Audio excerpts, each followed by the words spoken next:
পশ্চিমবঙ্গের ভোটের সন্ত্রাস তোরা কি জানিস? এই দীপশিতা থেকে রিজু, এই কলতান থেকে আর একটা কেউ তৃণমূলের, তারপরে ওই যে ছেলেটা টিভিতে কথা বলে বলে আজকাল সেলিব্রিটি হয়ে গেছে, নামটা বারবার ভুলে যাই। তোরা কি জানিস সন্ত্রাস কাকে বলে? মজিদ থেকে জাহাঙ্গীর, তোদের শাসনের মজিদ থেকে আজকে ফলতার তৃণমূলের জাহাঙ্গীর। একটা গল্প বলি তোদের, তোরা যারা আজকে পশ্চিমবঙ্গে মার্ক্সবাদ দিনে বড় বড় বুলি আওড়াস। সুব্রত রায় খাস খবরের একজন অত্যন্ত পরিচিত সাংবাদিক, যাকে আমরা আদর করে ট্যাবলেট বলি। তোদের ওই মজিদ মাস্টার শাসনে সুব্রত রায় আটকে গেছে প্রবল বোমাবাজির মধ্যে। আর সেই 2001-2 সালের নির্বাচনে একটা টুটু নিয়ে, টুটু কাকে বলে জানিস না? তখন তোদের জন্ম কতটুকু হয়েছে আমি জানি না। একটা টুটু নিয়ে আমি বাগুইহাটির জোড়া মন্দিরের ফাঁকা মাঠে দাঁড়িয়ে আছি, আর একটা টুটু নিয়ে শাসনে আটকে রয়েছে সুব্রত। মজিদ মাস্টারের গুন্ডারা চরম বোমাবাজি করে রয়েছে। খাস খবরের সুব্রতকে বেরোতে দেবে না, মেরেই ফেলবে। বার করে আনা হয়েছে তাকে। জেনে নিস তোদের গুরুদের কাছ থেকে, যারা আজকে সাদা ধুতি পাঞ্জাবি পরে এমন একটা হাবভাব করছে যেন বামফ্রন্ট সরকারটা ধোয়া তুলসী পাতা ছিল। তাদেরই শিষ্য হিসাবে মমতা ব্যানার্জি জাহাঙ্গীর থেকে শওকত মোল্লা, শাহজাহান থেকে আরাবুল এদেরকে তৈরি করেছে। এমনি এমনি পশ্চিমবঙ্গ বদনামের ভাগিদার হয়নি। এমনি এমনি নির্বাচনটাকে শান্ত করবার জন্যে, নির্বাচনটাকে দূষণমুক্ত করবার জন্যে, নির্বাচনটাকে শান্তিপূর্ণ করবার জন্যে সাঁজোয়া গাড়ি আনতে হয়নি। এর পিছনে বহু বহু ইতিহাস আছে। ওই মজিদ থেকে জাহাঙ্গীর, তোদের বাবা থেকে পিসি পর্যন্ত বহু ইতিহাস আছে। কি মনে হয় উদয়ন গুহ থেকে তড়িৎ তোপদার নির্বাচন হয়েছে কোনো দিন? হ্যাঁ, খোকন দাস থেকে রাজদেও গোয়ালা নির্বাচন হয়েছে কোনো দিন? এই যে কাউন্সিলর নাড়ু, এরা কোনোদিন নির্বাচন করেছে? এরকম শত শত কাউন্সিলর বামফ্রন্টের আমলে ছিল, তৃণমূলের আমলে রয়েছে। এরা নির্বাচন করতে দিয়েছে কোনো দিন? তা না হলে প্রথম দফার নির্বাচনে লাখে লাখে মানুষ, মধ্যবয়সী মানুষ, তারা বলছে আমরা জীবনে প্রথমবার ভোটদান করছি। এটা হয় কি করে? এই দ্বিতীয় দফার নির্বাচনে চারিদিকে এরকম একটা টান টান উত্তেজনা কেন? দক্ষিণ 24 পরগনা এই জায়গাটাকে একটা গাঁজা স্ট্রিপ বানিয়ে রেখেছে। বলতে দ্বিধা নেই। 17 নয় করে তো অনেকগুলো নির্বাচন লড়াই হয়ে গেল। বয়স তো কম হলো না। সেই তো একটা সময়তে আমার টেবিলে বসে বিতর্ক করতে। একবার সত্যি কথাটা বলতে ইচ্ছে করে না যে কি ছিল বামফ্রন্টের আমলে? মাথায় একটা পিয়ারা বসিয়ে দেওয়া হয়েছে ক্যামেরাম্যানের, নড়লেই গুলি চালাবো। পিয়ারাটা মাথা থেকে পড়া চলবে না। কি না, সে ছাপ্পা ভোটের ছবি তুলে ফেলেছিল এই রাজদেও গোয়ালার এলাকায়।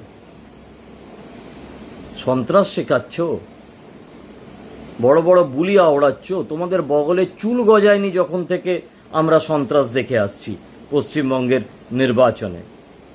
এমনি এমনি সাঁজোয়া গাড়ি পশ্চিমবঙ্গে আনতে হয়নি শান্তিপূর্ণ নির্বাচন করবার জন্য। অনেক অনেক পুরনো ইতিহাস ঘেঁটে তবে আনতে হয়েছে, অনেক দস্তাবেজ ঘেঁটে তবে আনতে হয়েছে।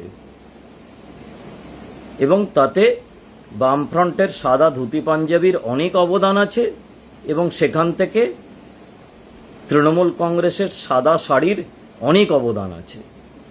ফলাফল কি হবে না হবে সেটা একেবারেই অবান্তর। মানুষ ভোট দিচ্ছে, যাকে দিচ্ছে দেবে, কিন্তু নির্বাচনটা শান্তিপূর্ণ হবে না কেন? কর্ণাটকে নির্বাচন শান্তিপূর্ণ হয়েছে, হিমাচল প্রদেশে নির্বাচন শান্তিপূর্ণ হয়েছে, হবে না কেন? কারোর তো কোনো অভিযোগ নেই। তামিলনাড়ুতে নিশ্চয়ই বিজেপি সরকারে আসবে না, আসলে এআইএডিএমকে আসবে। কেরালায় নিশ্চয়ই বিজেপি সরকারে আসবে না, এলে ইউডিএফ সরকারে আসবে।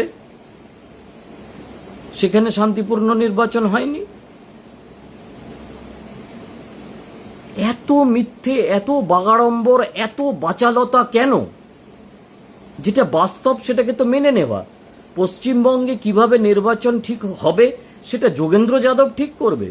পশ্চিমবঙ্গে কিভাবে নির্বাচন হবে সেটা ওই দালাল কপিল সিব্বল ঠিক করবে। হ্যাঁ,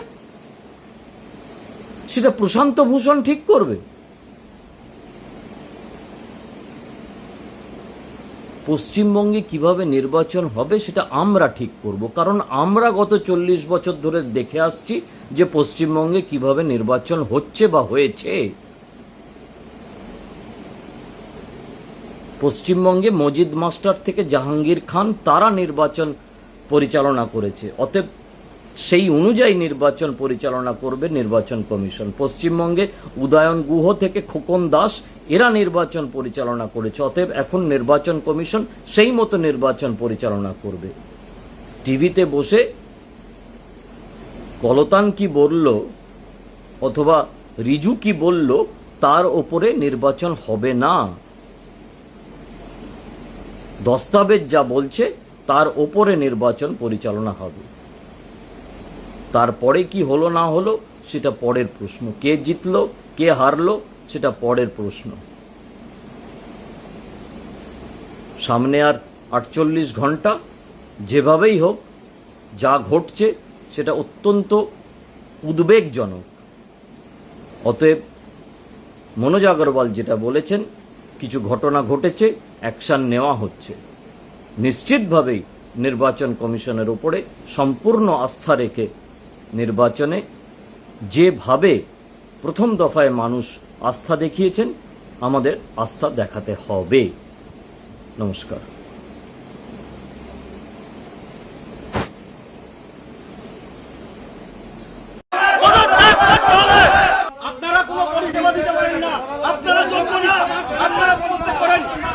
ময়নাগুড়ি পৌরসভায় বিক্ষোভ ও ডেপুটেশন। দীর্ঘদিন ধরে ময়নাগুড়ি পৌরসভার বিভিন্ন ওয়ার্ডে বাড়ি বাড়ি আবর্জনা সংগ্রহের কাজ বন্ধ থাকায় ক্ষোভে ফুঁসছেন এলাকার বাসিন্দারা। এই সমস্যা দ্রুত সমাধানের দাবিতে বৃহস্পতিবার পৌরসভা কার্যালয়ে বিক্ষোভ দেখানোর পাশাপাশি ডেপুটেশন জমা দেন বিভিন্ন ওয়ার্ডের বাসিন্দারা। বিক্ষোভকারীদের অভিযোগ, শহরের একাধিক এলাকায় দীর্ঘদিন ধরে আবর্জনা জমে থাকলেও পৌরসভার পক্ষ থেকে নিয়মিতভাবে তা পরিষ্কার করা হচ্ছে না, ফলে চারিদিকে ছড়িয়ে পড়ছে দুর্গন্ধ এবং বেড়েছে মশার উপদ্রব। এর জেরে সাধারণ মানুষের দৈনন্দিন জীবন দুর্বিষহ হয়ে উঠছে বলে দাবি তাদের। এদিন ডেপুটেশন জমা দিতে এসে বাসিন্দারা আরও অভিযোগ করেন, সামান্য বৃষ্টি হলে পৌরসভার বিভিন্ন এলাকায় জল জমে যাচ্ছে। সঠিক নিকাশি ব্যবস্থার অভাবে প্রতিনিয়ত সমস্যায় পড়তে হচ্ছে সাধারণ মানুষকে। দ্রুত এই সমস্যার সমাধান না হলে বৃহত্তর আন্দোলনে নামার হুঁশিয়ারিও দেন বিক্ষোভকারীরা। পাশাপাশি তাদের দাবি, সমস্যা সমাধানে ব্যর্থ হলে পৌরসভার চেয়ারম্যানকে পদত্যাগ করতে হবে। অন্যদিকে এই প্রসঙ্গে ময়নাগুড়ি পৌরসভার চেয়ারম্যান মনোজ রায় জানান, আবর্জনা সংগ্রহের ক্ষেত্রে কিছু সমস্যা তৈরি হয়েছে, তবে খুব দ্রুত পরিস্থিতির সমাধান করার চেষ্টা চলছে বলেও আশ্বাস দেন তিনি। আসুন শুনে নেওয়া যাক বিক্ষোভকারীরা কি বলছেন এবং এ বিষয়ে পৌরসভার চেয়ারম্যান কি জানালেন। পৌরসভার আবর্জনা নোংরা 1 মাস থেকে বন্ধ হয়ে আছে, মোটামুটি ইলেকশনের পর থেকে। সেই আবর্জনা এত মশার উৎপাত, তারপরে লোকজন রাত্রেবেলা বাড়িতে ঘুমাতে পারে না, এত মশার উৎপাতে ড্রেনে গন্ধ থাকা যায় না, পরিকাঠার কোনো সেবা নেই। তারপরে যেগুলো সেবা আগে ওরা পেয়েছিল সেই টাকা পয়সা ওরা ঘোটালা করছে। এইসব জিনিস নিয়ে আমাদের একটা আলোচনা এখানে হলো, পৌরসভা একটা ইস্যু করা হলো। আর যে মনোজ রায়, এনাকে পদত্যাগের দাবি করা হয়েছে, এই সাধারণ দাস। তুমি পৌরসভার চেয়ারম্যান, হ্যাঁ, কি বললেন? উনি বলে আমরা বিক্ষুব্ধ দেখছি, আমরা এখন দেখি কী করা যায়। সে কী করা যায় জানি না, আমরা পদত্যাগ চেয়েছি ওনার কাছে। আপনার নাম? আমার নাম পবন কুমার সাউ, আর আপনি এখানকার স্থানীয়? আমি স্থানীয় বাসিন্দা 9 নম্বর ওয়ার্ড। অসুবিধা কোথায়? আর যদি কাজ করতে হতো বুঝতে আমার কাজ করছে বরং তো এই মদনজি বলছিলেন আমি ক্ষমতা আসে সুইজারল্যান্ড করবো, লন্ডন করবো। এই যে সুইজারল্যান্ড, এই যে কি লন্ডন, কই করেছে প্রতিনিধি? বেকারের চাকরি হবে।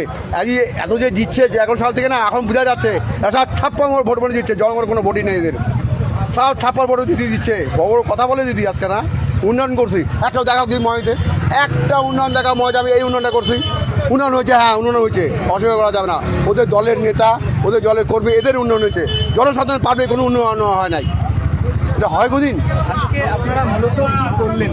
আমরা করলাম, আমরা যে চেয়ারম্যানকে আমরা ডিভিশন দিলাম, বললাম যে আমাদের যে আমাদের সমস্যাগুলো, ড্রেন পরিষ্কার না, রাস্তা পরিষ্কার হয় না, আপনার নালার জল জমে আসে, দুর্গন্ধ, ডেঙ্গু চড়াচ্ছে, এটি পৌরসভা জানে না, সব জানে। ওনারা বলে আসলাম আমরা এমনিটি আপনার পয়সা করেন। আমাকে বলছে 3 দিন পর। কেন 3 দিন পর হবে? এটা এতদিন করে গেছেন, এতদিন 3 দিন, কোনো 3 দিন বুঝি নেই। আপনি তাদের করেন না, তখন আমরা ব্যবস্থা নেবো, কিন্তু আমরা অফিস খুলতে দেবো না। আমরা যদি এই রাস্তাঘাট আমাদের না হয়, আমরা অফিস খুলতে দেবো না। আজকে বড় বড় কাউন্সিলর কই গেল? কাউন্সিলর আজকে শেষ পর্যন্ত উনি কি বললেন? ও বলে আমি দেখছি 3 দিন পর। আর ওই কিসের 3 দিন? কোনো 3 দিন নাই। আপনার তাদের কাজ করুন। আপনার নাম? এবং আমার নাম হচ্ছে বাবুল মণ্ডল, 12 নম্বর ওয়ার্ড। 12 নম্বর ওয়ার্ডে। বাবুল মণ্ডল, 12 নম্বর ওয়ার্ডে আমি একজন বাসিন্দা। বাড়ি সুভাষনগর, ঠিক আছে, 14 নম্বর ওয়ার্ড। কিন্তু আমাদের খুব জলের কষ্ট, ঘরের অসুবিধা। আমার মা মানে ওরা বাবা নেই, আমাদের ভাঙা ঘর, মা লোকের বাড়ি কাজ করে খায়। কিন্তু বহুবার মানে বলা হয়েছে, জমাও দেওয়া হয়েছে, কিন্তু কোনো কিছুই পাই না, ঠিক আছে। আমার মা 75 বছর হয়ে গেল, কিন্তু আজ পর্যন্ত বিধবা ভাতা, বয়স্ক ভাতা কিছুই পায় না। কিন্তু আমাদের খুব মানে কিছু বলতে গেলে বলে কি হবে, খালি এই কথা বলে হবে, কিন্তু কোনো কিছু না। জল আমাদের রাস্তায় এত বাড়ি ভর্তি জল হয়। টিনের জন্য মানে ঘরের জন্য বলে কি হ্যাঁ ঘর হবে, কিন্তু প্লাস্টিক দিয়ে আমাদের মানেই করে দেয়। তো প্লাস্টিক দিয়ে কি আর একটা ঘর থাকে? ঝড় বাতাসে আমাদের ঘরে থাকা মুশকিল, আমরা থাকতে পারছি না ঘরে। কি আপনারা মূলত কি করলেন? হ্যাঁ, আমরা বললাম যে এটা হয়েছে, যেহেতু আমরা সবাই চাই যে ভালো থাকি বা সবাই সুস্থ থাক। আর বিজেপি যখন আসছে আমাদের সবার খুশি, ঠিক আছে, সেটা আগে ওরাই আমরা বলছি যে উনি একটা এখন পাল্টাক, সেটাই আমরা চাচ্ছি উনি। দেখুন, আমি অ্যাকচুয়ালি অফিসেই ছিলাম, যাই হোক আচমকাই কিছু মানুষ এলাকার আমাদের এই পৌরসভারই তারা বাসিন্দা বিভিন্ন ওয়ার্ডের, তারা এসে কিছু তারা দাবি দাওয়া রাখে। যেমন বাড়ি বাড়ি যে ওয়েস্ট কালেকশন যেটা হতো সেটা বন্ধ আছে, এবং খুব স্বাভাবিকভাবেই কাউন্টিংয়ের দিন থেকেই ওখানকার স্থানীয় মানুষরা আমাদের থাকবে 2GBতে যেটা আছে সেটা তালা মেরে রেখেছে। ওরা আমরা এসডিও সাহেবকে জানিয়েছি, আমাদের সুদা থেকে শুরু করে ডিএম সাহেব থেকে শুরু করে বিডিও সাহেব থেকে শুরু করে সবাই জানে, এবং বিডিও সাহেব নিজে একবার গিয়েছিলেনও, আমাদের অফিসের থেকে আমাদের অফিসিয়াল যারা আছে তারাও গেছে, কিন্তু আজ পর্যন্ত সেটা সুরা হয়নি। আমরা বিধায়ক সাহেবের কাছে আমাদের এক্সিকিউটিভ সাহেব সহ যে মিটিংটা ছিল সেখানে এক্সিকিউটিভ সাহেব বিধায়ক সাহেবের কাছেও অনুরোধ জানিয়েছে যাতে একটু সহযোগিতা করে সেটা খোলা যায়। এই একটা সমস্যা, ওটা না খুললে এই সমস্যা মেটা সম্ভবই না। আর কিছু ড্রেন আছে, যে ড্রেনগুলো প্রত্যেকবারই আমরা এই বর্ষার আগে করি, কিন্তু এবার যেহেতু ইলেকশন পিরিয়ডটা গেলার জন্য খুব স্বাভাবিকভাবে কিছুটা পিছিয়ে আমরা করেছি। মশাবাহিত রোগের ব্যাপারটা তারা বলেছে। মশাবাহিত রোগ আগে যেটা এপ্রিল থেকে শুরু হতো সেটা জুন থেকে শুরু হচ্ছে। আমাদের 1 জুন থেকে ডেঙ্গু অর্থাৎ ডিসিটির টিম যারা আছে তারা ফিল্ডে নামছে, তারা সেই কাজগুলো করবে, এবং কিছু লাইট, যে লাইটগুলো জ্বলছে না সেই লাইটগুলো যাতে দ্রুত লাগানো যায় তার জন্য তারা জানিয়েছেন আমাদেরকে। এবং পাশাপাশি কিছু কথা বলেছেন যে আপাসের টাকাগুলো কোনো ওয়ার্ডে 10 লাখ টাকা উঠে যেটা ধরা ছিল সে টাকাটা গেল কোথায়, 2 লক্ষ টাকা খরচা হয়েছে, 8 লক্ষ টাকা গেল কোথায়। কিন্তু এটা নিয়ে সংশয়ের কোনো কারণ নেই, কারণ আমাদের যিনি মিনিস্টার আছেন অগ্নিমিত্রা পাল মহাশয়, তিনি অলরেডি ভিসি করে আমাদের পেমেন্ট স্টক রেখেছেন। পেমেন্ট আমরা সবগুলো করিও নি, কিছু হয়তো হয়েছে। এনকোয়ারি হবে, এনকোয়ারি হলে পরেই বেরিয়ে আসবে যে আমরা কোথাও দুর্নীতি করেছি কিনা। নিশ্চয়ই এনকোয়ারিটা আমি নিজেও চাইছি, কারণ মানুষের মনে এই ভ্রান্ত ধারণা যাতে না থাকে, এনকোয়ারিটা হলে তবেই সেটা বেরোবে। যদি এরকম থাকে নিশ্চয়ই পানিশমেন্ট হবে, কিন্তু আমি আশাবাদী, আমার স্থির বিশ্বাস আছে যে আমাদের পৌরসভা এরকম ধরনের কিছু হয়নি, কাজ না করে পয়সা কোথাওই পাওয়া যাবে না। এই ধরনের কিছু তারা কথা বলেছেন। দেখা গেল যে আমি পৌরপিতাকে রেজিগনেশন দিতে হবে। পৌরপিতা রেজিগনেশন না দিলে পৌরসভা এভাবে কাজ চলছে না। ঠিকই বলেছেন তারা, তাদের মতন করে বলেছেন। আমি নিশ্চয়ই ভাবছি ব্যাপারটা যে আমার জন্য একটা পৌরসভার কাজ স্থগিত হয়ে থাকবে, ভাবমূর্তি ময়নাগুড়ির নষ্ট হবে, এটা যাতে না হয় সেজন্য আমি নিজেও একটা চিন্তাভাবনা শুরু করেছি। দেখা যাক কী করা যায়।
पश्चिमबंग पुलिस सदर दफ्तर सन्मानगढ़, पश्चिमबंग पुलिस बाला दल के साथ आपके निरीक्षण के लिए आई है विमान।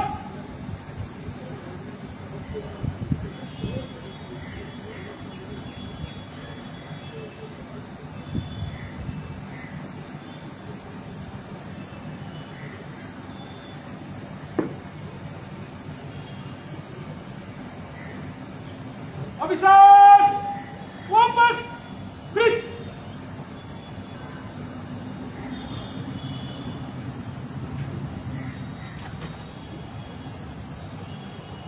Up up commander teacher check.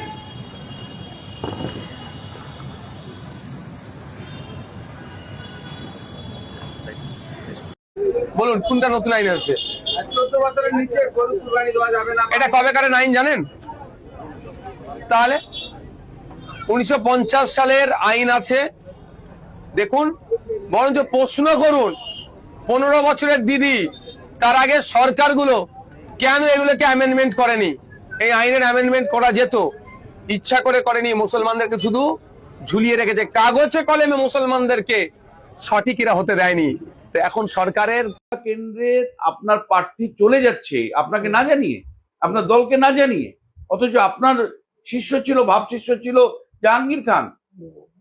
প্রশ্ন উঠবে তাহলে শেষ পর্যন্ত দলের মধ্যেই আপনি বিরোধের সম্মুখীন হচ্ছেন না তো, বিদ্রোহের সম্মুখীন হচ্ছেন না তো?